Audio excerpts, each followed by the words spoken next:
أعوذ بالله من الشيطان الرجيم. بسم الله الرحمن الرحيم.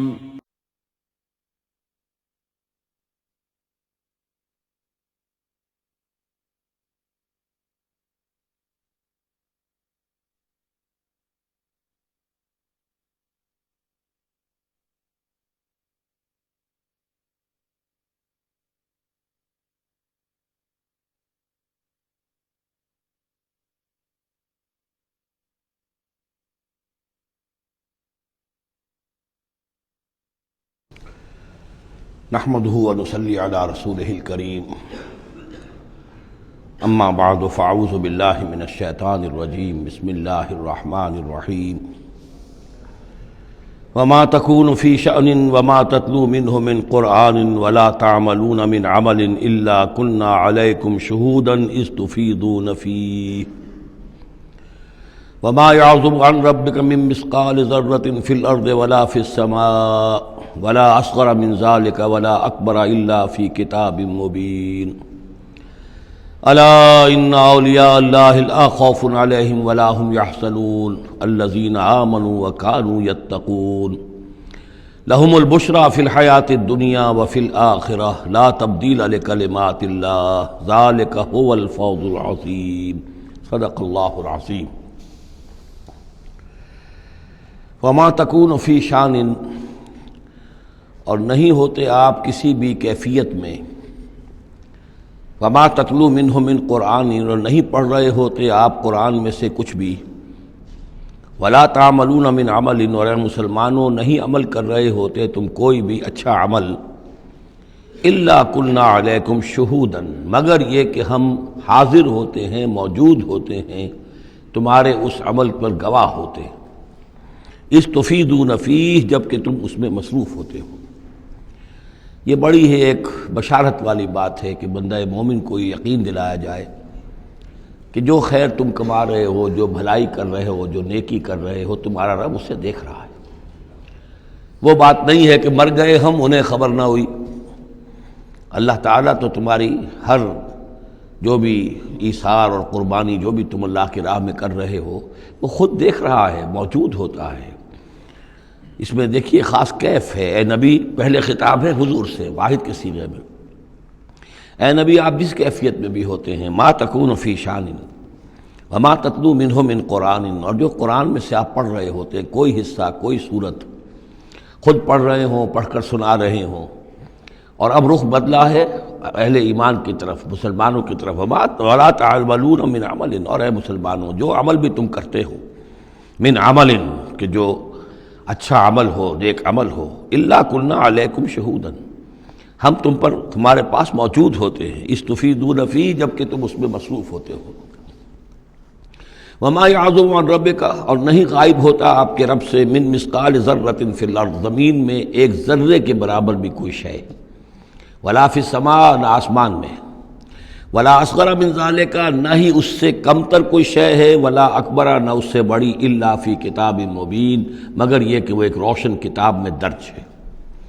یہ روشن کتاب ہے اللہ تعالیٰ کا علم قدیم. الا ان اولیاء اللہ لا خوف علیہم ولا هم يحزنون، آگاہ ہو جاؤ، اللہ کے دوستوں پر نہ کوئی خوف ہے، نہ وہ حزن سے دوچار ہوں گے. یہ اولیاء اللہ کون ہیں؟ یہ کوئی علیحدہ سپیشیز نہیں ہے، علیحدہ نوع نہیں ہے، انسانوں ہی میں سے صاحب ایمان، جو ایمان حقیقی سے بہرہ مند ہوں، جن کے دلوں میں یقین پیدا ہو چکا ہو، اور جو اللہ کے فضل و کرم سے مقام احسان پر فائز ہو چکے ہوں. ان تعبد اللہ کانک تراہ فإن لم تکن تراہ فإنہ یراک، وہ اولیاء اللہ ہیں. اللہ ولی الذین آمنوا یخرجہم من الظلمات الی النور، یہ ہم سورہ بقرہ میں پڑھ آئے ہیں آیت الکرسی کے فوراً بعد. اللہ ولی ہے اہل ایمان کا، انہیں نکالتا ہے اندھیروں سے روشنی کی جانب،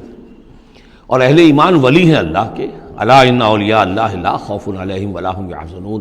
اللہ کے دوستوں پر، ساتھیوں پر. اب ظاہر بات ہے جو اللہ کا دوست ہوگا اس کے اندر اللہ کی غیرت ہوگی، وہ اللہ کے دین کو پامال دیکھ کر تڑپ اٹھے گا. اللہ کے شاعر کی بے حرمتی ہو رہی ہو وہ اس کو برداشت نہیں کر سکے گا. وہ تن من دھن لگا دے گا اللہ کے دین کو غالب کرنے کے لیے، وہ ہوگا اللہ کا ولی۔ یہ تو نہیں کہ صرف کوئی ایک لبادہ اوڑھ لیا ہو، ایک لباس جو ہے پہن لیا ہو اور صرف جو ہے خاص قسم کی شکل بنا لی ہو تو وہ اولیاء اللہ ہو جائیں گے۔ اولیاء اللہ تو وہ ہیں کہ جو واقعتاً اللہ کے ساتھ وہ تعلق رکھتے ہیں وفاداری کا، تو وہ ہیں اولیاء اللہ۔ اور یہ کون ہے اولیاء اللہ؟ اگلی آیت میں اس کی خود وضاحت کر دی، الذین آمنوا وکانوا یتقون۔ یہ کوئی نئی سپیشیز نہیں ہے، انسانوں میں کوئی علیحدہ قسم کے انسان نہیں ہے، وہی انسان کہ جو صاحب ایمان ہو اور تقوی کی روش اختیار کرے۔ اور وہ تقوی ہم پڑھ چکے ہیں، اذا اتقوا وآمنوا وعملوا الصالحات ثم اتقوا وآمنوا ثم اتقوا واحسنوا واللہ یحب المحسنین، یہ سورہ مائدہ کے اندر آیت آ چکی ہے۔ یہ تقوی جو ہے درجہ بدرجہ اہل ایمان کو اور اونچے سے اونچے مدارج کی طرف لے جاتا ہے۔ لہم البشریٰ فی الحیات الدنیا، ان کے لیے دنیا کی زندگی میں بھی بشارتیں ہیں۔ یہ بشارت کس اعتبار سے؟ جو ہم سورہ توبہ میں پڑھ چکے ہیں کہ حل تربصون بنا الا احدی الحسنیین، ہمارے لیے تو دو اچھائیوں کے سوا کسی تیسری چیز کا تصور ہی نہیں۔ بشارت ہی بشارت ہے، کوئی تکلیف بھی آئی ہے تو ہمارے رب کی طرف سے آئی ہے۔ لن یصیبنا الا ما کتب اللہ لنا هو مولانا، اس پہ گھبرانے کی کیا بات ہے؟ دوست کی طرف سے اگر کوئی شے آئی ہے اور پھر یہ کہ ہمیں پتہ ہے کہ اس میں ہمارا خیر ہے، اسی میں بھلائی ہے۔ ایک چیز ناگوار تو ہے، بچے کو انجیکشن لگا ہے تو رو تو رہا ہے وہ، لیکن معلوم ہے کہ اس کے والدین کو تو معلوم ہے کہ یہ اس کے علاج کے لیے ہمیں ٹیکہ لگوا رہے ہیں۔ تو تکلیف بھی دنیا میں اللہ کی طرف سے آتی ہے، بندہ مومن سمجھتا ہے یہ میرے حق میں خیر ہے، بھلائی ہے، میرے لیے تو خیر ہی خیر ہے، شر کا سوال ہی نہیں۔ لہم البشریٰ فی الحیات الدنیا وفی الآخرہ، اور آخرت میں بھی لا تبدیل لکلمات اللہ، اللہ کی باتوں کو کوئی بدل نہیں کر سکتا۔ ذالک هو الفوز العظیم، یہی بہت بڑی کامیابی ہے۔ ولا یحزنک قولہم، اور اے نبی ان کی بات سے آپ رنجیدہ نہ ہوں۔ ان العزت للہ جمیعا، عزت کل کی کل اللہ کے اختیار میں ہے، اللہ کے ہاتھ میں ہے۔ هو السمیع العلیم، وہ سب کچھ سننے والا اور جاننے والا ہے۔ الا ان للہ من فی السماوات ومن فی الارض، آگاہ ہو جاؤ اللہ ہی کی ملکیت ہے اور اللہ ہی کا ہے جو کچھ بھی ہے اور جو بھی ہے آسمانوں میں اور جو بھی ہے زمین میں۔ وما یتبع الذین یدعون من دون اللہ شرکاء، اور یہ لوگ جو اللہ کے سوا کسی اور کو پکار رہے ہیں وہ کوئی شرکاء نہیں ہے جنہیں وہ پکار رہے ہوں، اور نہیں ان کا اتباع کر رہے ہیں۔ یتبعون الا الظن، وہ تو ظن ہے، اٹکل پچو ہے، ان کے اپنے تصورات و توہمات ہیں۔ ان یتبعون الا الظن وان هم الا یخرصون، وہ صرف ظن و تخمین اور اٹکل پچو کے پیچھے پڑے ہوئے ہیں۔ هو الذی جعل لكم الليل لتسكنوا فيه والنهار مبصرا، وہی ہے جس نے تمہارے لیے رات کو بنا دیا ہے تاکہ تم اس میں سکون پکڑو، آرام کرو، استراحت ہو، اطمینان اور سکون ہو۔ والنہار مبصرا، اور دن کو بنا دیا دکھلانے والا، روشن، تاکہ اس میں تم کام کرو، اپنی معاشی جدوجہد کرو۔ ان فی ذلک لآیات لقوم یسمعون، یقیناً اس میں آیات ہیں، نشانیاں ہیں ان لوگوں کے لیے جو حقیقتاً سنتے ہوں۔ قالوا اتخذ اللہ ولدا سبحانہ، انہوں نے کہا کہ اللہ نے اولاد اختیار کی ہے، وہ پاک ہے اس سے۔ هو الغنی، وہ بے نیاز ہے۔ یہ لفظ یہاں بہت اہم ہے، غنی، بے نیاز ہے۔ اس کا کیا تعلق ہے اولاد نہ ہونے سے؟ اصل میں انسان کو اولاد کی تمنا اس لیے ہوتی ہے کہ اسے یہ معلوم ہے کہ مجھے مرنا ہے، میں تو فانی ہوں، میری اولاد کے ذریعے سے میرا نام زندہ رہے گا۔ انسان کے اندر جو ایک خواہش ہے کہ میرا نام باقی رہے، میری یاد باقی رہے، تو اس کا تسلسل ہے جو اولاد کے ذریعے سے۔ اللہ تعالیٰ چونکہ فانی نہیں ہے، باقی ہے، اسے کسی اولاد کی احتیاج نہیں ہے، وہ ہمیشہ خود قائم رہنے والا ہے، اس لیے اس کی شان اس سے بہت بلند ہے کہ اسے اولاد کی حاجت ہو۔ هو الغنی، وہ تو اس سے غنی ہے، بے نیاز ہے۔ لہو ما فی السماوات و ما فی الارض، اسی کا ہے جو کچھ کہ ہے آسمانوں میں اور جو کچھ کہ ہے زمین میں۔ ان عندکم من سلطان بہذا، نہیں ہے تمہارے پاس کوئی سند، کوئی دلیل اس چیز کے لیے کہ تم نے اللہ کے لیے اولاد تراش لی ہے۔ اتقولون علی اللہ ما لا تعلمون، کیا تم اللہ کی طرف منسوب کر رہے وہ چیزیں جن کے لیے تمہارے پاس کوئی علم نہیں، کوئی دلیل نہیں، کوئی سند نہیں۔ قل ان الذین یفترون علی اللہ الکذب لا یفلحون، کہہ دیجئے وہ لوگ جو اللہ تعالیٰ کی طرف جھوٹ باتیں منسوب کرتے ہیں، افتراء کرتے ہیں، وہ کبھی فلاح نہیں پائیں گے۔ متاع فی الدنیا، دنیا میں ان کے لیے ساز و سامان ہے، رہنا بسنا ہے، اس کے لیے کوئی ضرورت ہم نے ان کو ضرورت کی چیزیں دے دی ہیں۔ ثم الینا مرجعہم، پھر ہماری طرف ان سب کا لوٹنا ہے۔ ثم نذیقہم العذاب الشدید بما کانوا یکفرون، اور پھر ہم انہیں مزہ چکھائیں گے بہت سخت عذاب کا ان کے کفر کی وجہ سے جو وہ کرتے رہے تھے۔ اب یہ صرف 2 رکوع اس سورہ مبارکہ میں آ رہے ہیں جو انباء الرسل کے ہیں، اور اس میں جیسا کہ میں نے عرض کیا حضرت نوح جو اولین ہے اور حضرت موسیٰ جو آخری ہیں، ان دونوں کا تو صراحتاً ذکر ہے، بیچ میں صرف حوالہ دیا گیا ہے، کسی کا نام نہیں۔ حضرت نوح کا ذکر صرف آدھے رکوع پر ہے، حضرت موسیٰ کا قدر تفصیل کے ساتھ 1.5 رکوع ہے۔ اس کے برعکس ہو جائے گا اگلی صورت میں، سورہ ہود میں حضرت نوح علیہ السلام کے ذکر پر 2 رکوع ہیں طویل، اور حضرت موسیٰ کا صرف ایسے ہی تذکرہ ہے، صرف حوالے کے طور پر۔ وَاتْلُ عَلَيْهِمْ نَبَأَ نُوحٍ، اور ان کو ذرا سنائیے نوح کی خبر، اذ قال لقومہ، جبکہ انہوں نے کہا اپنی قوم سے، یا قوم ان کان کبر علیکم مقامی، اے میری قوم کے لوگوں اگر تم پر بہت بھاری گزر رہا ہے میرا کھڑا ہونا، و تذکیری بآیات اللہ، اور اللہ کے آیات سے تمہیں نصیحت کرنا، شاق گزر رہا ہے، مذاق اڑاتے ہو تم، مجھ پر آوازیں کستے ہو، تم پر بہت شاق گزر رہا ہے میرا یہ سارا عمل، فعلی اللہ توکلت، تو میں نے تو اللہ پر توکل کیا ہے، فاجمعوا امرکم، تو اپنا سارے جو بھی ذرائع ہیں ان کو جمع کر لو، وشرکاکم، اور تمہارے سارے شریک جو ہیں انہیں بلا لو، ثم لا یکن امرکم علیکم غمۃ، پھر تم پر تمہارا معاملہ جو ہے کسی اشتباہ میں نہ رہ جائے، ثم اقضوا الی ولا تنظرون، پھر جو فیصلہ میرے بارے میں کرنا ہے کر گزرو اور مجھے کوئی مہلت مت دو۔ یہ جو انداز ہے چیلنج کا، اور یہ اس سے پتہ چلتا ہے کس درجے دل دکھ چکا تھا حضرت نوح علیہ السلام کا، استہزاء سے، تمسخر سے، مذاق سے۔ اللہ کا ایک بندہ ہے، 950 برس بیت چکے ہیں، کوئی سن کر نہیں دے رہا ہے،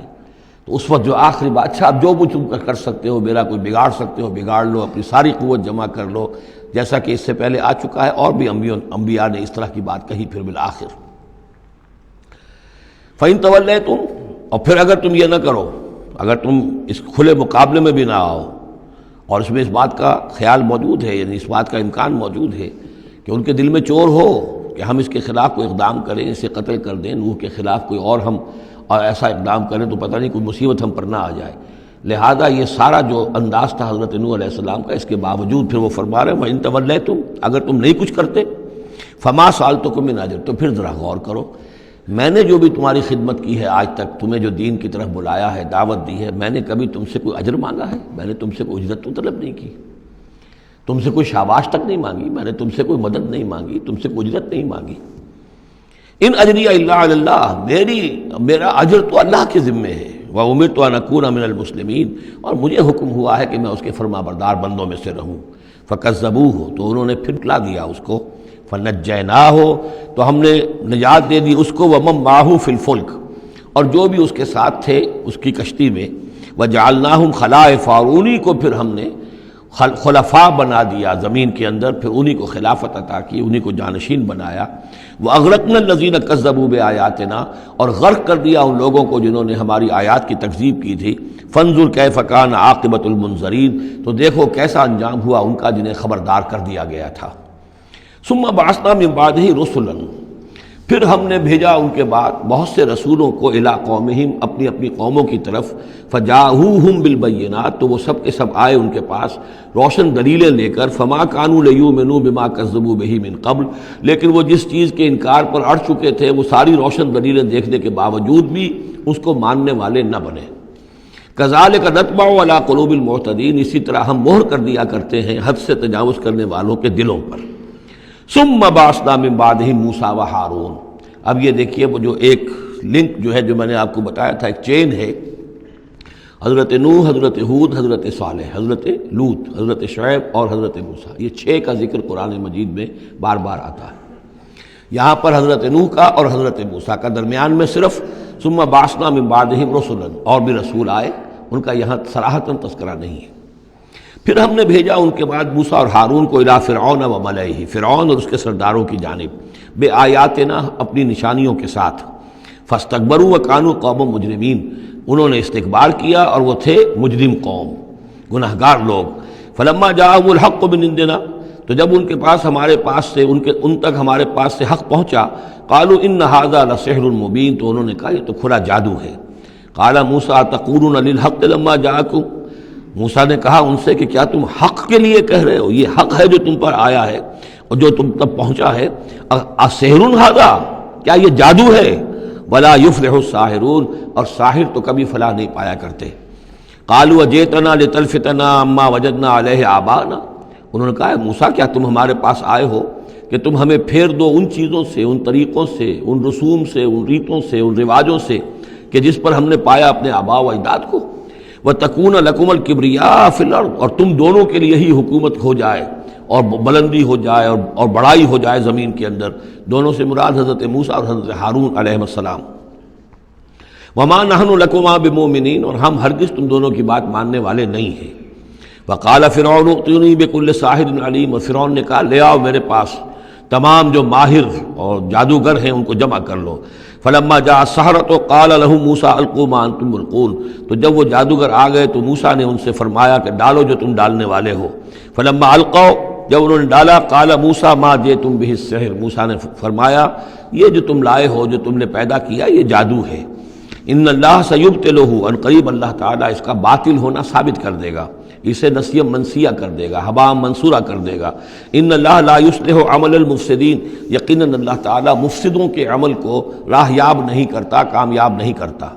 وَيُحِقُّ اللَّهُ الْحَقَّ بِكَلِمَاتِهِ، اور اللہ تعالیٰ تو حق کو حق ثابت کرتا ہے اپنے کلمات سے، وَلَوْ كَرِهَ الْمُجْرِمُونَ، خواہ یہ مجرموں کو کتنا ہی ناگوار ہو۔ فما آمن لموسیٰ الا ذریۃ من قومہ علی خوف من فرعون وملئہم ان یفتنہم، تو نہیں ایمان لائے موسیٰ پر مگر ان کے نوجوان اس کی قوم میں سے، کچھ نوجوان اس کی قوم میں سے، کچھ لڑکے، علی خوف من فرعون، فرعون کے خوف کی وجہ سے، وہ ملئہم، اور ان کے اپنے سرداروں کے خوف کی وجہ سے، ان یفتنہم، کہ وہ ان کو مصیبت میں اور تکلیف میں مبتلا کریں گے۔ یہ بہت اہم ہے جو آیت ہے، اس کو سمجھ لیجئے کہ وہاں جو صورتحال تھی کہ یہ جو قبطی قوم تھی جو اس وقت وہاں پر حکمران ہے آل فرعون، اور یہ جو اسرائیلی ہیں یہ ان کے محکوم ہیں، لیکن محکوم قوموں میں سے بھی اکثر ایسے لوگ ہوتے تھے اور ہمیشہ ہوئے ہیں کہ حکمران قوم ان میں اپنے ایجنٹ بنا لیتے ہیں، ان میں سے کچھ لوگوں کو خطابات دے دیتے ہیں، جیسے ہمارے یہاں خان بہادر اور خان صاحب، اور یہ جو خطابات دے دے کے انگریزوں نے مسلمانوں میں اور ہندوؤں میں وہ اپنے ایجنٹ اور اپنے وفادار لوگوں کا ایک جتھا بنا لیا تھا۔ یہ لوگ ہوتے تھے تو ہندوستانی، لیکن ہر اعتبار سے برطانیہ کے خیر خواہ اور حکومت کے وفادار، اس کے لیے فوج کے لیے بھرتی کرانے میں تیز ہیں۔ تو اس طرح کے لوگ جو تھے اسرائیلی قوم میں بھی ایسے چودھری لوگ موجود تھے کہ جن کو کچھ دربار میں رسائی حاصل تھی، جن کو کچھ رسوخ حاصل تھا، اور وہ گویا کہ آل فرعون کے ایجنٹ بنے ہوئے تھے خود اپنی قوم کے اندر۔ یہ ہے وہ معاملہ کہ وہ ڈرتے تھے وہ لوگ، اگر ہم موسیٰ پر ایمان لے آئے تو یہ ہماری اپنی قوم کے جو چودھری لوگ ہیں، یہ خان صاحب اور جو یہ خان بہادر لوگ جو ہیں، یہ پھر ہمیں ستائیں گے، یہ ہماری رپورٹیں کریں گے اور ہماری جو ہے ان رپورٹوں کے اوپر گوشمالی ہوگی۔ فما آمن، لیکن یہ کہ بہرحال نوجوان خون ایسا ہوتا ہے کہ اس کے اندر پھر زیادہ مصلحت بینی نہیں ہوتی۔ جو ذرا ادھیڑ عمر کے لوگ ہوں وہ زیادہ مصلحت بین ہو جاتے ہیں، ان کی خواہ میں اتنی طاقت بھی نہیں ہوتی، خون میں اتنا جوش بھی نہیں رہتا، تو نوجوان جو ہے وہ تو رزق دیتا ہے۔ تو یہ سارا پورا فلسفہ جو اس ایک آیت میں موجود ہے۔ فما آمن لموسیٰ الا ذریۃ من قومہ، خود اس کی قوم میں سے بھی سب کے سب حضرت موسیٰ کو نبی ماننے والے نہیں تھے، نہیں مانی بات موسیٰ کی ان کی قوم میں سے بھی مگر کچھ نوجوانوں نے، کچھ نوجوان، کچھ لڑکوں نے، علی خوف من فرعون، فرعون کے خوف کی وجہ سے، وہ ملئہم، اور ان کے اپنے سرداروں کے خوف کی وجہ سے، ان یفتنہم، کہ وہ انہیں پرسیکیوٹ کریں گے، ان کو فتنے میں مبتلا کریں گے۔ وَإِنَّ فِرْعَوْنَ لَعَالٍ فِي الْأَرْضِ، اسی طرح کا ایک شخص قارون تھا۔ قارون جو ہے وہ قوم موسیٰ سے تھا، اسرائیلی تھا، لیکن یہ کہ سرکار دربار میں رسائی تھی، وفادار تھا حکومت کا، اسی کی وجہ سے بڑے بڑے ٹھیکے ملتے تھے، جیسے ہمارے ہاں ٹھیکیدار ہوتے تھے بڑے بڑے لوگ، تو اس کے پاس اتنی دولت جمع ہو گئی تھی۔ وہ سارا تذکرہ جو ہے آگے چل کر آئے گا سورہ قصص کے اندر۔ تھا تو قوم موسیٰ میں سے تھا، فرعونی تو نہیں تھا، لیکن یہ کہ وہ حضرت موسیٰ کے خلاف چالیں چلتا تھا، اور وہ ساری جو ہے وہ سرکار دربار کی جو خوشامد ہے وہ کام کرتا تھا، اسی سے پھر اس کو دولت ملتی تھی۔ وَإِنَّ فِرْعَوْنَ لَعَالٍ فِي الْأَرْضِ، اور یقیناً فرعون جو ہے وہ بہت سرکشی کر رہا تھا زمین میں، وَإِنَّهُ لَمِنَ الْمُسْرِفِينَ، اور یقیناً وہ بہت حد سے بڑھنے والا تھا۔ وَقَالَ مُوسَىٰ يَا قَوْمِ، اب انہوں نے ان سے جو بھی ایمان لے آئے تھے ان سے کہا قَالَ يَا مُوسَىٰ قَوْمِ إِن كُنتُمْ آمَنتُم بِاللَّهِ، اب اگر تم اللہ پر ایمان لے آئے ہو فَعَلَيْهِ تَوَكَّلُوا، تو اب اللہ پر توکل بھی کرو، إِن كُنتُم مُسْلِمِينَ، اگر تم واقعتاً فرما بردار ہو گئے ہو۔ فقالوا علی اللہ توکلنا، تو انہوں نے کہا ہاں آپ اللہ پر توکل کرتے ہیں، اپنا معاملہ اللہ کے حوالے کرتے ہیں۔ ربنا لا تجعلنا فتنة للقوم الظالمین، اے اللہ تو ہمیں ان ظالموں کے لیے تختہ مشق نہ بنا دے، اے اللہ ایسا نہ ہو کہ تو ہمارے ذریعے سے ان کو آزمائے، یعنی یہ کہ جیسے کہ ابو جہل ستا رہا تھا، ابو جہل کی آزمائش ہو رہی تھی، لیکن تختہ مشق حضرت یاسر حضرت سمیہ بن رہی تھی رضی اللہ تعالی عنہما، تو اے اللہ ہمیں نہ آزما، ہم پر ان کا زور نہ آزما، یعنی ہمیں تختہ مشق نہ بنا دے۔ وَنَجِّنَا بِرَحْمَتِكَ مِنَ الْقَوْمِ الْكَافِرِينَ، اور ہمیں اپنی خاص رحمت سے ان کافروں کی قوم سے نجات عطا فرما۔ وَأَوْحَيْنَا إِلَىٰ مُوسَىٰ وَأَخِيهِ، اور ہم نے وحی کر دی موسیٰ کو اور ان کے بھائی کو ہارون کو، أَن تَبَوَّآ لِقَوْمِكُمَا بِمِصْرَ بُيُوتًا، کہ تم اپنی قوم کے لیے مصر میں کچھ گھر معین کر لو، ان گھروں کے اندر جمع ہو کر اللہ کی یاد کیا کرو، جیسے کہ دار ارقم جو ہے مکہ مکرمہ میں محمد رسول اللہ صلی اللہ علیہ وسلم نے وہ ایک مقرر کر لیا تھا، وہیں پر آپ ٹھہرتے تھے، کوئی آتا تھا تو وہیں پر ملاقات ہوتی تھی۔ ان تبوأ لقومکما بمصر بیوتا، کہ تم کوئی معین کر لو مصر میں کچھ گھر، واجعلوا بیوتکم قبلۃ، اور اس کے علاوہ یہ کہ اپنے گھر بناؤ ہی قبلہ رخ، اس لیے کہ مسجدیں تو بنا نہیں سکتے، اور وہ معاملہ جو ہے فرعون کے خوف سے، تو یہ کہ گھر اپنے قبلہ رخ بناؤ تاکہ وہاں تم نمازیں پڑھا کرو۔ اب اس سے معلوم ہوتا ہے کہ قبلہ ان کا بھی تھا کوئی، جبکہ ابھی بیت المقدس تو بنا ہی نہیں ہے، وہ تو حضرت سلیمان علیہ السلام حضرت موسیٰ سے کم 1000 سال بعد آئیں گے، اور پھر وہ جو ہے بیت المقدس ہوگا اور یروشلم بنے گا اور ہیکل سلیمانی بنے گی،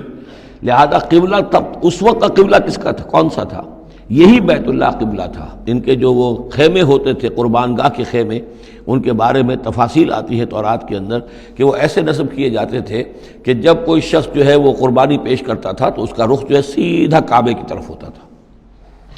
تو وَجْعَلُوا بُيُوتَكُمْ قِبْلَةً، اپنے گھر جو ہے قبلہ رو بناؤ، وَأَقِيمُوا الصَّلَاةَ وَبَشِّرِ الْمُؤْمِنِينَ، نماز قائم رکھو اور اہل ایمان کو بشارت دو۔ وقال موسیٰ ربنا انک آتیت فرعون وملأہ زینۃ واموالا فی الحیاۃ الدنیا، اور موسیٰ نے عرض کیا پروردگار تو نے فرعون اور اس کے سرداروں کو زینت چمک دمک عطا کر دی ہے اور اموال عطا کر دی ہے دنیا کی زندگی میں، ربنا لیضلوا عن سبیلک، پروردگار اس لیے کہ وہ لوگوں کو گمراہ کرے تیرے راستے سے، ان کے پاس زور ہے، اقتدار ہے، اختیار ہے، دولت ہے، چمک دمک ہے، اب ظاہر بات ہے کہ عام لوگ ادھر ہی متوجہ ہوتے ہیں، انہی چیزوں سے اثر قبول کرتے ہیں،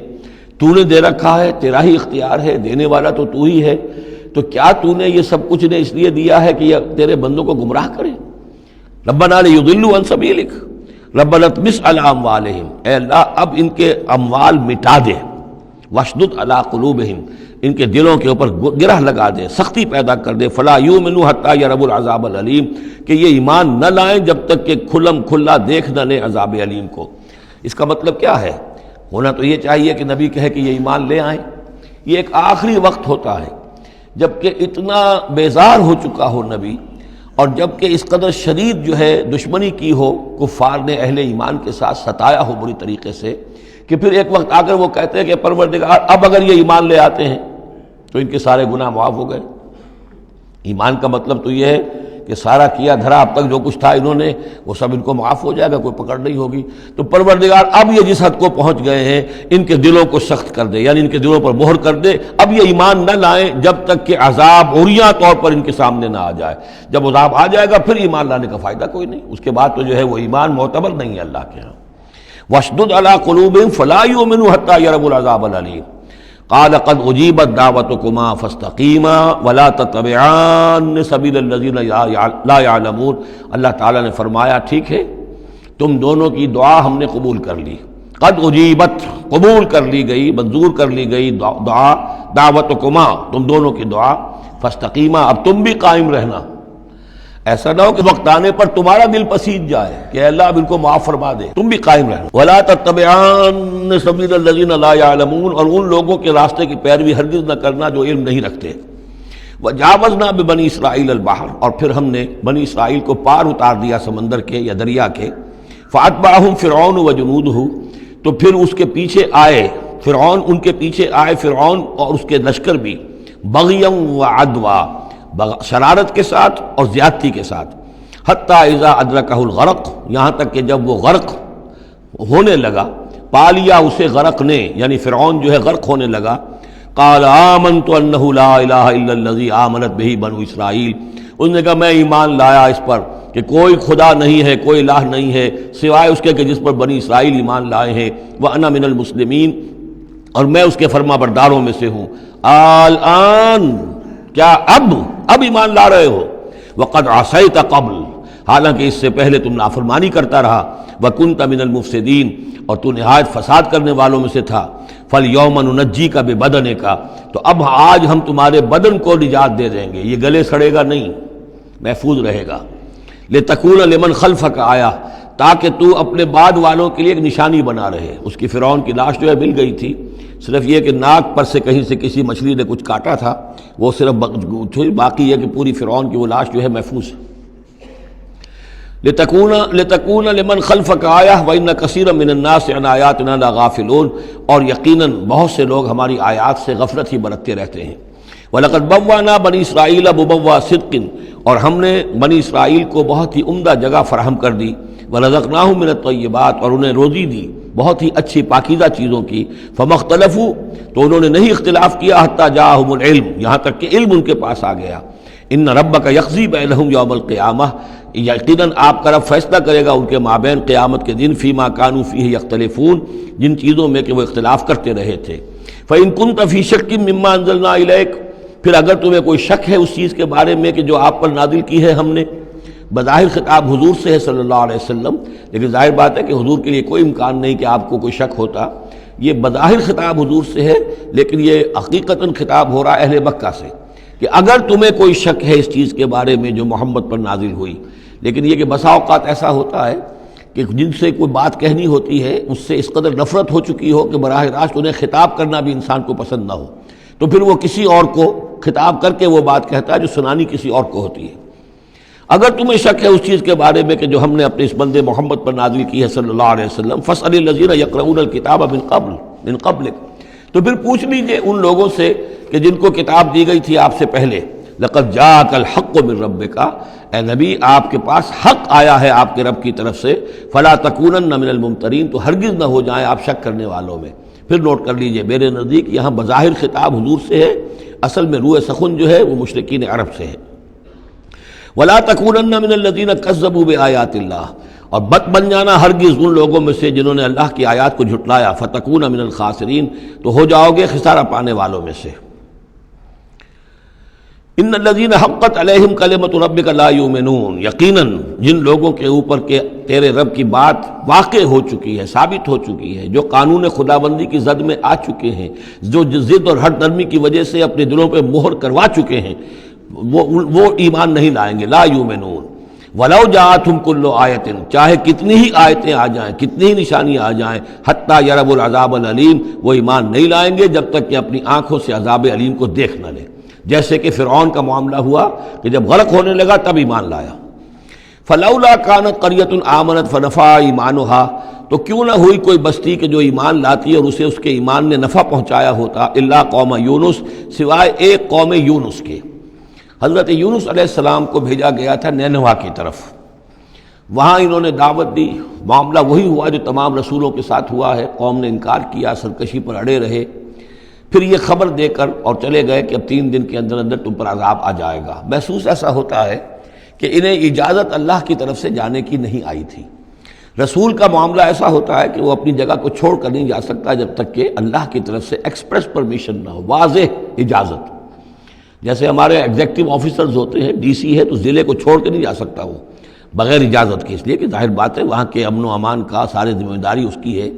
تو نبی کا معاملہ مختلف ہے، رسول کا مختلف ہے. رسول کو جب کسی جگہ پر کسی قوم کی طرف کسی علاقے کی طرف بھیج دیا گیا، اب چاہے کچھ بھی ہو، جب تک کہ وہاں پر سے اجازت نہ آئے کہ اس قوم کو چھوڑ کر تم جا سکتے ہو، رسول نہیں جا سکتا. چنانچہ آپ کو معلوم ہوتا ہے کہ جب سیرت میں آپ پڑھتے ہیں ہجرت کے واقعات، تو حضرت ابوبکر جو ہیں حضور نے عام مسلمانوں کو اجازت دے دی تھی چلے جاؤ مدینے،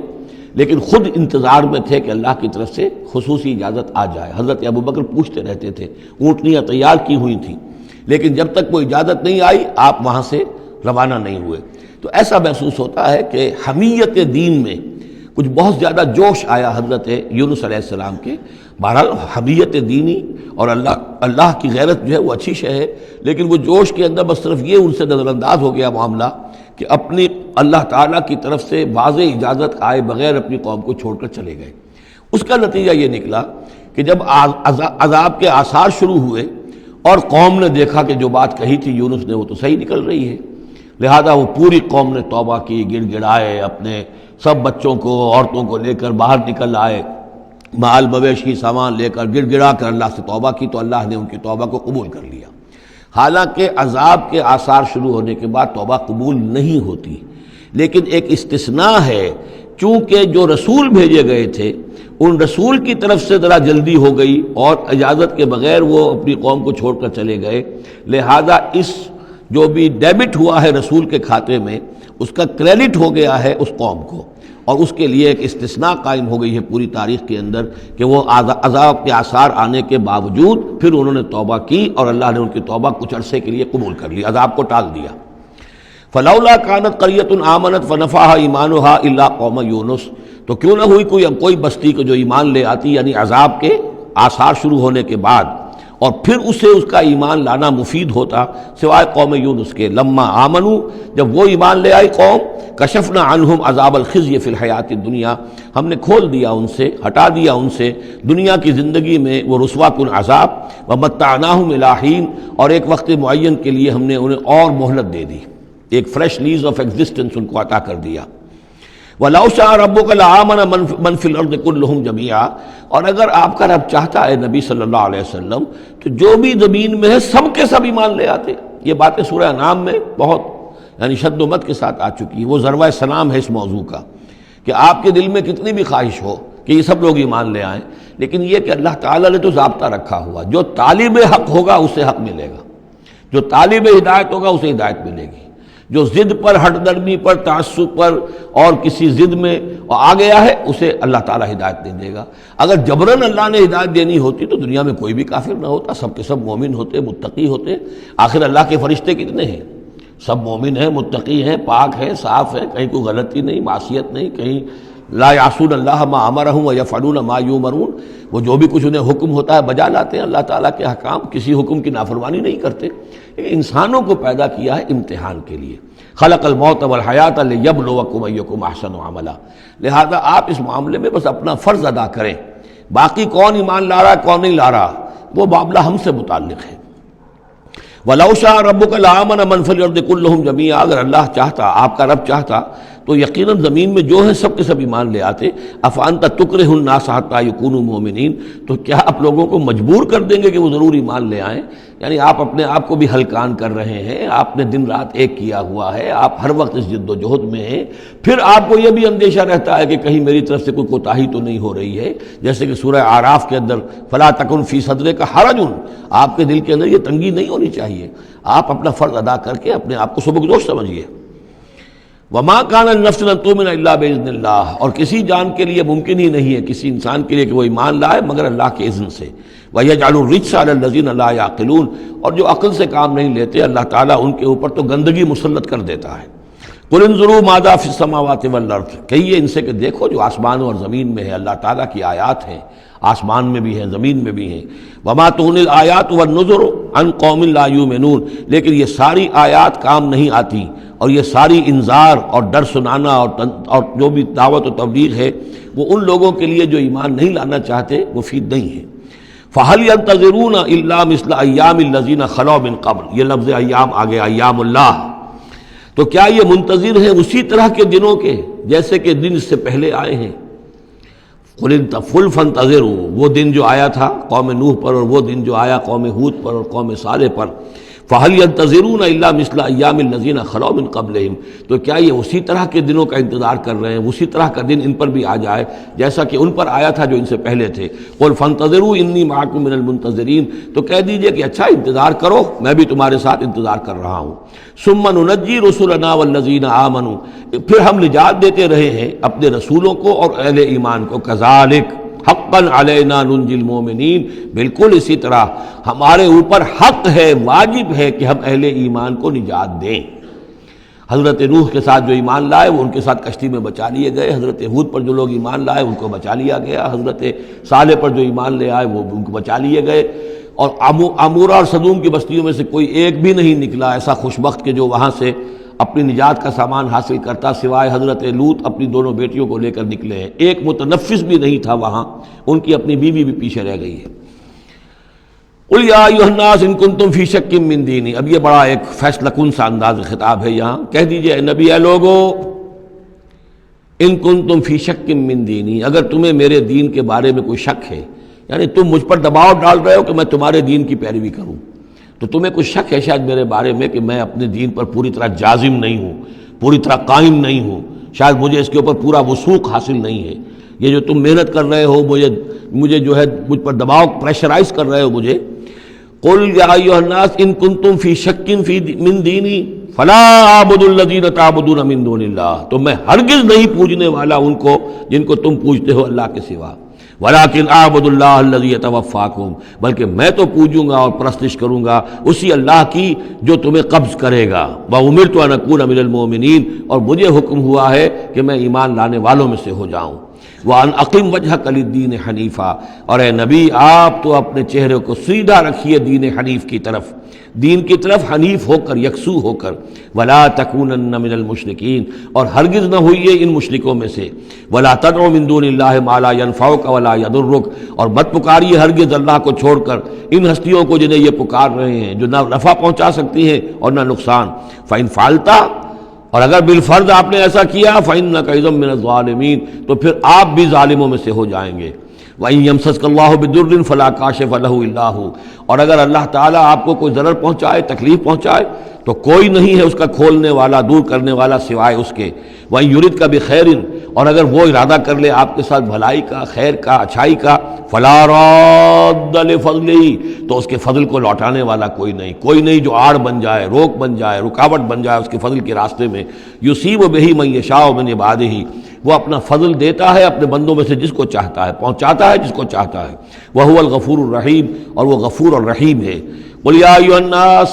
کہہ دیجئے اے لوگو، قَدْ جَاءَکُمُ الْحَقُّ مِن رَبِّکُم، تمہارے پاس تمہارے رب کی طرف سے حق آ چکا ہے، فَمَنِ اهْتَدَىٰ، تو جو کوئی بھی ہدایت پائے، فَإِنَّمَا يَهْتَدِي لِنَفْسِهِ، تو وہ اپنے بھلے کو ہدایت پاتا ہے،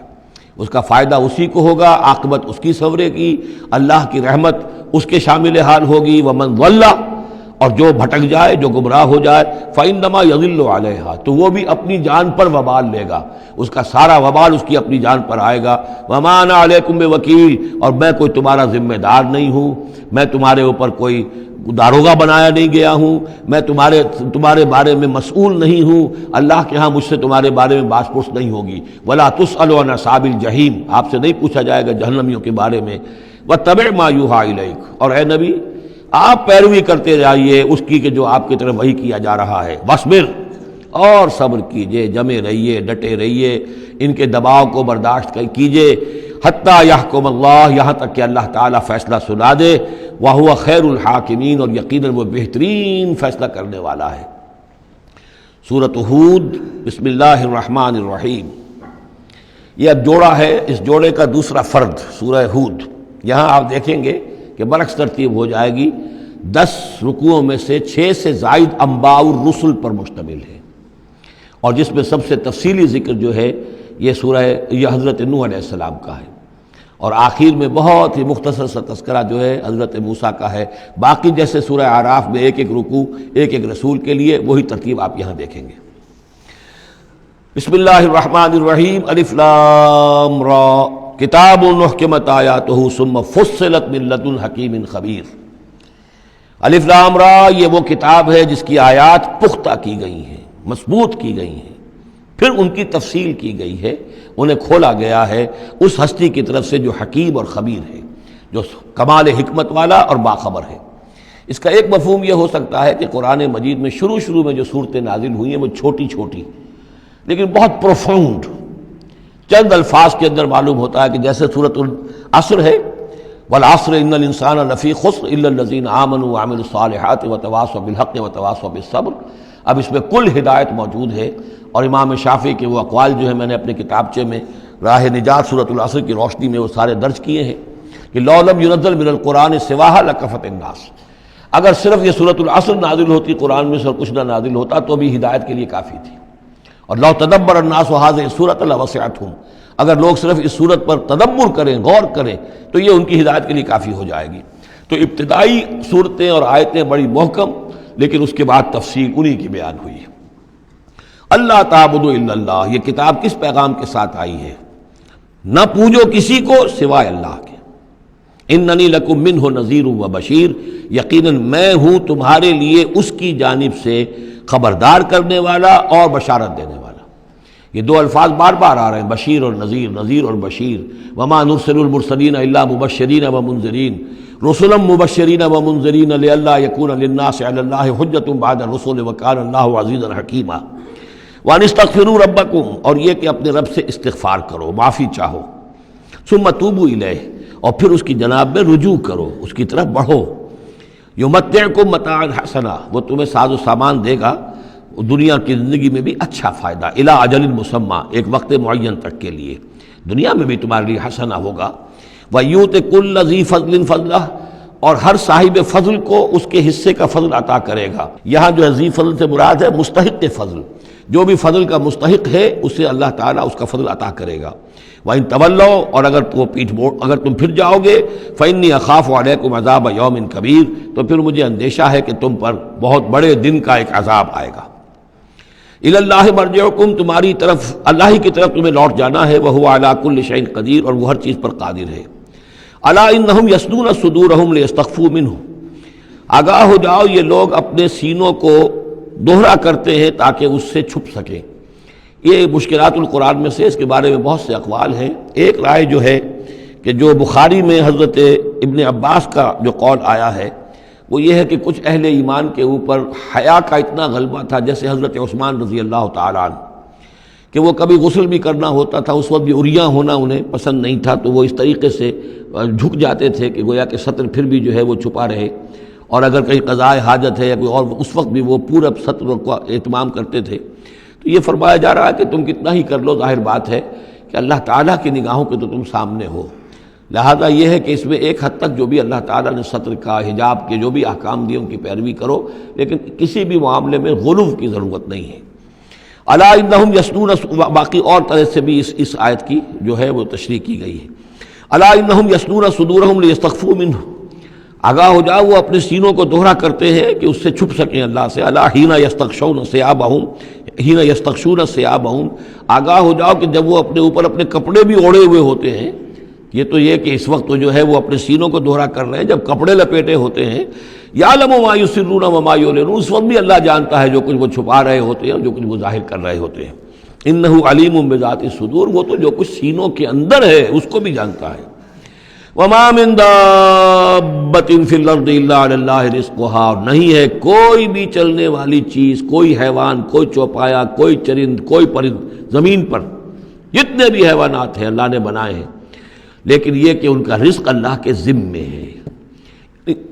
یعنی اللہ تعالیٰ نے جو نظام بنایا اس دنیا کا، اس میں ہر شے کے لیے اس کا رزق فراہم کیا ہے.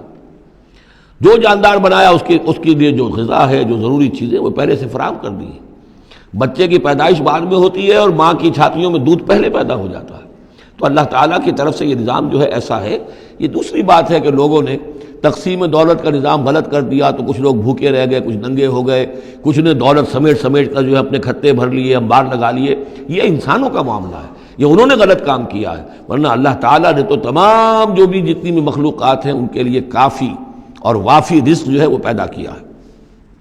وما من دابۃ فی الارض الا علی اللہ رزقها ویعلم مستقرها ومستودعها، اور وہ جانتا ہے اس کے مستقل قیام کی جگہ کو بھی اور جہاں وہ عارضی طور پر سونپا جاتا ہے. یہ مستقر اور مستودع پر گفتگو ہو چکی ہے تفصیل کے ساتھ، 3 اقوال اس کے بارے میں بیان کر چکا ہوں سورہ انعام کے ضمن میں.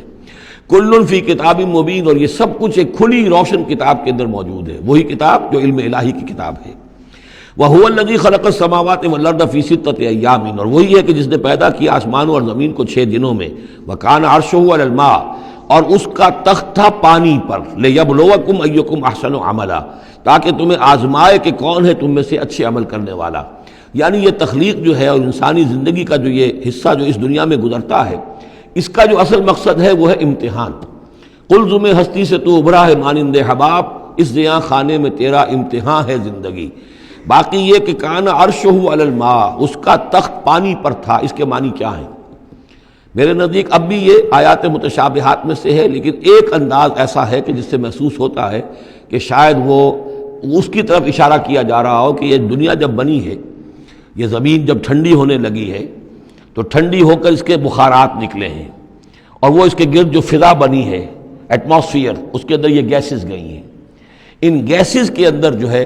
ہائیڈروجن اور آکسیجن کے ذریعے سے پھر پانی پیدا ہوا ہے، اور طویل عرصے تک بارشیں ہوتی رہیں، طویل عرصے تک، لاکھوں سال یہ کہتے ہیں کہ بارش ہوئی ہے۔ اور چونکہ جب زمین سکڑی ہے تو کہیں سے وہ اونچی ہو گئی، کہیں سے نیچی ہو گئی،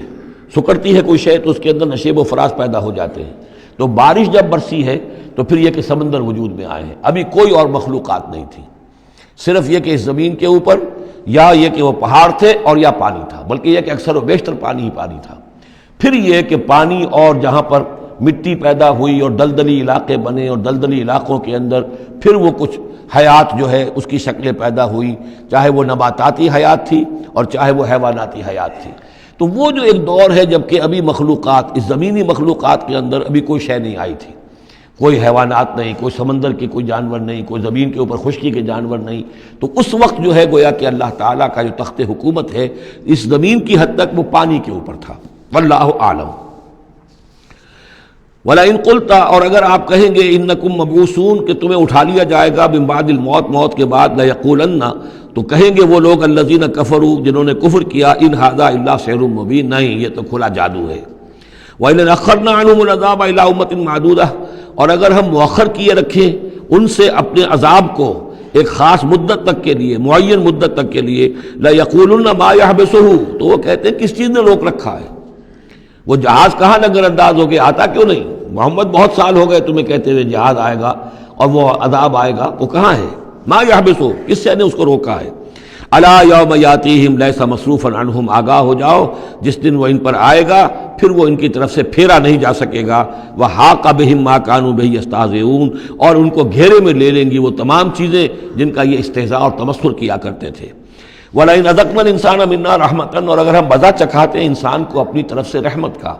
کوئی خوشی آئی ہے، کوئی دولت ملی ہے، کوئی اور مسرت کی بات ہوئی ہے، ثُمَّ نَزَعْنَا مِنْهُ،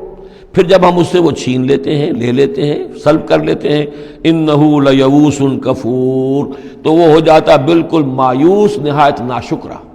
بھول جاتا ہے کبھی اللہ کی نعمت بھی تھی، کبھی اللہ کی نگاہ کرم بھی مجھ پر تھی، ٹھیک ہے آج مجھ پر سختی آ گئی ہے تو سختی نرمی آتی رہتی ہے، اللہ تعالیٰ کی طرف سے ہے، اگر نرمی بھی تھی تو اللہ کی طرف سے، اور سختی بھی آئی ہے تو اللہ کی طرف سے، اس پر شکر چاہیے تھا، اس پر صبر چاہیے، لیکن نہیں، انسان جو ہے لیئوس کفور، انتہائی مایوس اور نہایت ناشکرہ، ہم پر تو کبھی اللہ کی کوئی نظر کرم ہوئی نہیں۔ وَلَئِنْ أَذَقْنَاهُ نَعْمَاءَ بَعْدَ ضَرَّاءَ مَسَّتْهُ، اور اگر ہم مزہ چکھائیں اسے نعمتوں کا اس کے بعد کہ کوئی تکلیف اس کو پہنچی ہوئی تھی، لَيَقُولَنَّ ذَهَبَ السَّيِّئَاتُ عَنِّي تو وہ کہے گا بس جی میرے دل اندر دور ہو گئے، ساری برائیاں اب تو، ساری مصیبتیں ختم ہو گئیں۔ إِنَّهُ لَفَرِحٌ فَخُورٌ، اب وہ فرح اور فخور بن جاتا ہے، وہ یعنی اتراتا ہے، فخر کرتا ہے اور کہتا ہے یہ میں نے محنت کی، میں نے کوشش کی، میں نے تدبیر کی، دیکھا میں نے یہ شکل کی تھی جس کی وجہ سے کہ میری کاروبار جو بالکل ختم ہو رہا تھا، ڈوب رہا تھا، وہ ٹھیک ہو گیا۔ یعنی یہ کہ ہر حال میں اللہ سے دور، یہ نہیں جانتا کہ جو بھی معاملہ آیا تھا وہ اللہ کی طرف سے ہے، خیر ہو یا شر ہو وہ اللہ کی طرف سے ہے، اس سے ناواقف۔ إِلَّا الَّذِينَ صَبَرُوا، سوائے ان کے کہ جو صبر کی روش اختیار کریں، یہ سب کی بات نہیں ہے، جن کو اللہ نے ایمان دیا ہو اور ایمان کے نتیجے میں صبر پیدا ہوا ہو، إِلَّا الَّذِينَ صَبَرُوا وَعَمِلُوا الصَّالِحَاتِ، اور انہوں نے نیک اعمال کیے ہوں، أُولَٰئِكَ لَهُم مَغْفِرَةٌ وَأَجْرٌ كَبِيرٌ، ان کے لیے مغفرت ہے اور بہت بڑا اجر ہے۔ فَلَعَلَّكَ تَارِكٌ بَعْضَ مَا يُوحَىٰ إِلَيْكَ، تو اے نبی شاید کہ آپ کچھ چیزیں چھوڑ دیں اس میں سے جو آپ کی طرف وحی کی جا رہی ہے، وَضَائِقٌ بِهِ صَدْرُكَ، اور آپ کا سینہ اس سے بھج رہا ہے، تنگ ہو رہا ہے، ان یقولوا، اس وجہ سے کہ وہ کہہ رہے ہیں، لولا انزل علیہ کنز او جاء معہ ملک، کہ وہ یہ کہہ رہے ہیں کہ کیوں نہیں ان کے اوپر اتار دیا گیا کوئی خزانہ، یا کیوں نہیں آیا ان کے پاس کوئی فرشتہ، معہ ان کے ساتھ کوئی فرشتہ آتا۔ وہی بات جو سورہ انعام میں آ چکی ہے، اس کا ذروہ سنام اس مضمون کا سورہ انعام میں آ چکا ہے۔ لیکن ان تمام صورتوں کے اندر بھی یہ چیزیں موجود ہیں۔ یہ دونوں گروپ جو ہیں مکی صورتوں کے، جن میں سے ایک میں وہ 2 صورتیں ہیں جو ہم پڑھ چکے، انعام، اعراف، اور دوسرا جو یہ ہے جو 14 صورتوں پر مشتمل ہے، جس کی دوسری صورت ہم پڑھ رہے ہیں، ان سب کا تعلق جو ہے یوں سمجھیے، ایک استثناء ہے وہ میں بعد میں بتا دوں گا، یہ قیام مکہ کے آخری 4 سالوں کی صورتیں ہیں۔ یعنی حضور کا قیام مکہ مکرمہ میں وحی کے آغاز کے بعد 12 سال، اس کو 4 حصوں میں تقسیم کر لیجئے۔ پہلے 4 سال میں جو صورتیں نازل ہوئی ہیں وہ قرآن مجید کے آخری 2 گروپوں میں ہیں، سورہ قاف سے لے کے آخر تک۔ درمیانی 4 سال جو تھے ان کے درمیان جو ہے وہ درمیانی 2 گروپوں میں ہیں، اور یہ جو ہے شروع کے 2 گروپ جو ہیں ان کے اندر وہ صورتیں ہیں کہ جو آخری دور میں نازل ہوئی ہیں، آخری 4 سالوں میں، اور ان میں یہ مضمون کثرت سے ملے گا۔ فَلَعَلَّكَ تَارِكٌ بَعْضَ مَا يُوحَىٰ إِلَيْكَ، تو شاید ہے نبی آپ ترک کر دیں گے بعض چیزیں جو آپ کی طرف وحی کی گئی ہیں، وَضَائِقٌ بِهِ صَدْرُكَ، اور آپ کا سینہ جو ہے اس پر بھچ رہا ہے۔ ان یقولوا، کہ وہ یہ کہہ رہے ہیں، لولا انزل علیہ کنز، کیوں نہیں اتار دیا گیا ان پر کوئی خزانہ، او جاء معہ ملک، یا ان کے پاس آ گیا ہوتا کوئی فرشتہ۔ انما انت نذیر، دیکھیے پھر آپ سمجھ لیجئے آپ کا فرض منصبی یہ ہے کہ آپ صرف ایک خبردار کرنے والے ہیں، واللہ علی کل شیء وکیل، باقی ہر چیز کا ذمہ دار اللہ ہے۔ کب عذاب بھیجنا ہے، کب نہیں بھیجنا، کوئی معجزہ دکھانا ہے یا نہیں دکھانا، کس کو ایمان کی توفیق دینی ہے، کس کو نہیں دینی ہے، یہ سارے معاملات اللہ کے ہاتھ میں ہیں۔ ام یقولون افتراہ،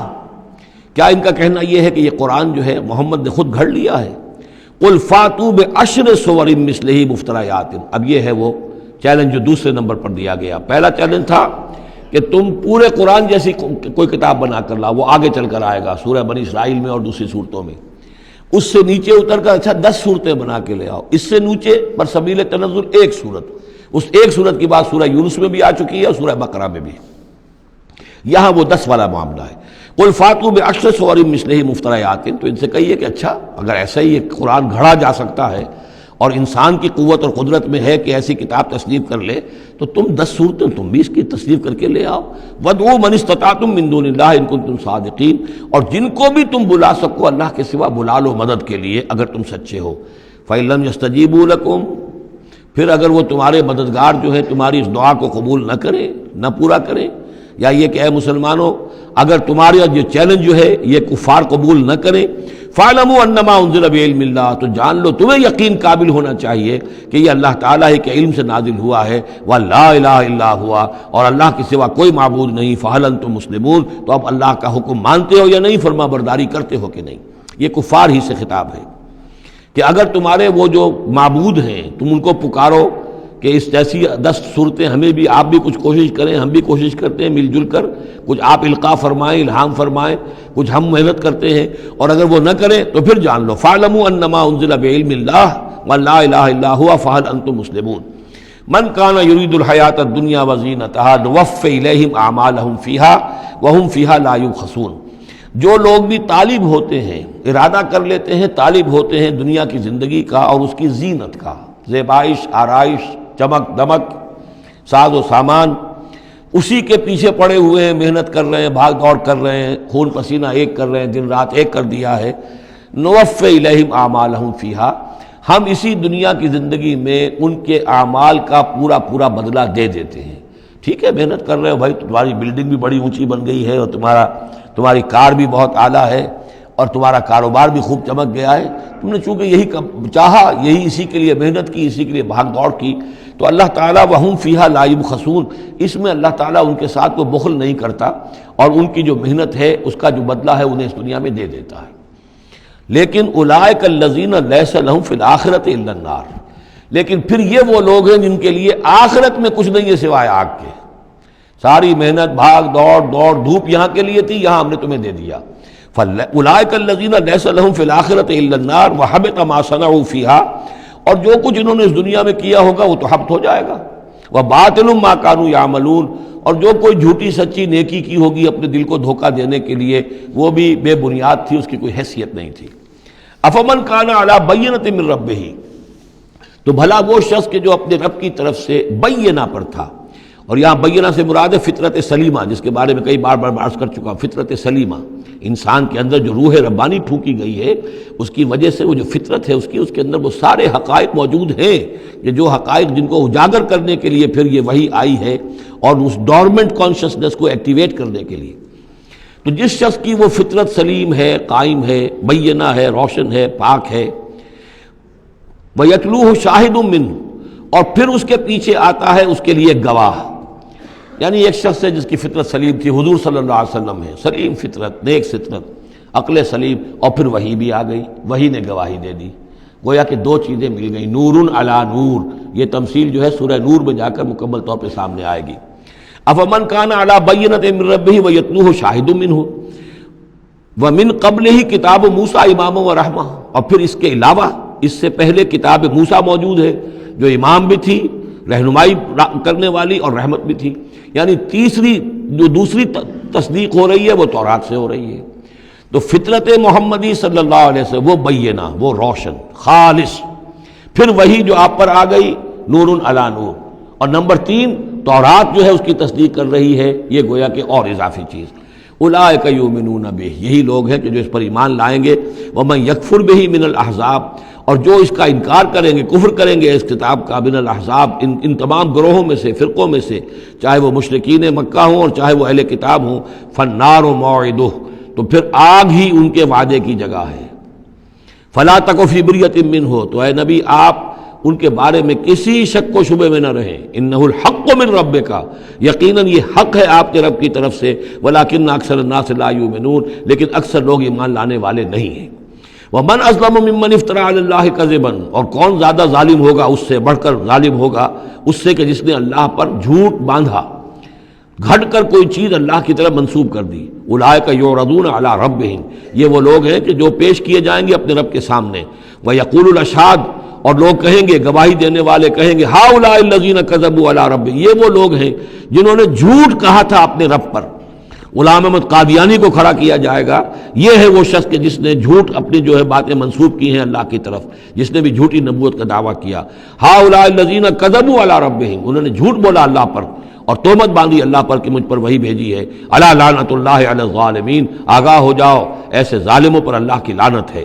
الذین یصدون عن سبیل اللہ، جو اللہ کے راستے سے روکتے ہیں، وَيَبْغُونَهَا عِوَجًا، اور اس میں کجیاں نکالتے ہیں، ڈھونڈتے ہیں، مین میخ نکالتے ہیں تاکہ لوگ جو ہے اس راستے کو اختیار نہ کریں۔ وَهُمْ بِالْآخِرَةِ هُمْ کافرون، اور آخرت کے وہ بالکل انکاری ہیں اور منکر ہیں، اور اصل تو ان کی بیماری یہی ہے، آخرت کا انکار ہے، جس کی وجہ سے کہ ان کی عقلوں پر پردے پڑے ہوئے ہیں۔ آخرت سے جو ان کی بے رغبتی ہے، لا یرجون لقاءنا، جو سورہ یونس میں ہم نے بار بار پڑھا، وہ لوگ کہ جو ہم سے ملاقات کے امیدوار ہی نہیں، یہ ہے اصل میں کہ جو غفلت کی اصل جڑ اور بنیاد ہے۔ اولئک لم یکونوا معجزین فی الارض، یہ وہ لوگ ہیں کہ یہ ہرگز زمین میں عاجز کرنے والے نہیں ہیں، یہ شکست نہیں دے سکتے حق کو، یہ اللہ تعالیٰ کو شکست نہیں دے سکتے، اللہ کے رسول کو شکست نہیں دے سکتے۔ لم یکونوا معجزین فی الارض وما کان لهم من دون اللہ من اولیاء، اور نہ ہی ان کے اللہ کے سوا یا اللہ کے مقابلے میں کوئی مددگار اور حمایتی ہیں۔ یضاعف لهم العذاب، ان کے لیے تو عذاب بڑھایا جاتا رہے گا، دگنا کیا جاتا رہے گا۔ ما کانوا یستطیعون سمع وما کانوا یبصرون، اور وہ اس لیے کہ نہ تو وہ سننے کی صلاحیت رکھتے تھے اور نہ دیکھتے تھے، اندھے اور بہرے ہو گئے تھے۔ سم بکم عمی فہم لا یرجعون، اس لیے اب ان کے لیے عذاب جو ہے بڑھایا جاتا رہے گا۔ اولئک الذین خسروا انفسهم، یہ وہ لوگ ہیں جنہوں نے اپنے آپ کو ہلاک کر لیا، تباہ و برباد کر دیا۔ وضل عنہم ما کانوا یفترون، اور ان سے سب گم ہو کر رہ گئی وہ ساری افترا جو وہ کرتے رہے تھے۔ وہ کہاں گئے معبود، کہاں گئے من گھڑت خیالات، کہاں ہیں وہ شفعاء، کہاں ہیں وہ چھڑانے والے، وہ سب کے سب جو ضل عنہم ما کانوا یفترون، گم ہو گئے وہ سب کہ جس کا کہ انہوں نے افترا کیا تھا۔ لا جرم انہم فی الآخرۃ هم الاخسرون، تو اب اس میں کیا شک ہے کہ آخرت میں سب سے بڑھ کر خسارہ پانے والوں میں وہی ہوں گے۔ اکثر جو ہے افل کے بنا پر افل التفضیل۔ ان الذین آمنوا وعملوا الصالحات، اس کے برعکس سائملٹینیس کنٹراسٹ کا قاعدہ، اس کے برعکس وہ لوگ جو ایمان لائے اور جنہوں نے نیک عمل کیے، وَأَخْبَتُوا إِلَىٰ رَبِّهِمْ، اور جو اپنے رب کے سامنے جنہوں نے عاجزی کی، گڑ گڑاتے رہے، تضرع اختیار کیا۔ اولئک اصحاب الجنہ، یہ ہوں گے جنت والے، ہم فیہا خالدون، وہ رہیں گے اس میں ہمیشہ ہمیش۔ مثل الفریقین کالاعمی والاصم والبصیر والسمیع، یہ جو دو گروہ ہیں، یہ فریقین ہیں، ایک اہل ایمان ہے اور ایک وہ ہے مشرک اور کافر۔ ان کی مثال ایسے ہے کہ ایک طرف تو ایک اندھا اور بہرا ہے، کل اعمیٰ والاصم، اندھا بھی ہے بہرا بھی ہے، اور دوسرا والبصیر والسمیع، جو دیکھتا بھی ہے اور سنتا بھی ہے۔ هل یستویان مثلا، کیا یہ برابر ہے مثال کے اعتبار سے؟ افلا تذکرون، تو کیا وہ نصیحت اخذ نہیں کرتے؟ بارک اللہ لی ولکم فی القرآن العظیم ونفعنی وإیاکم بالآیات والذکر الحکیم۔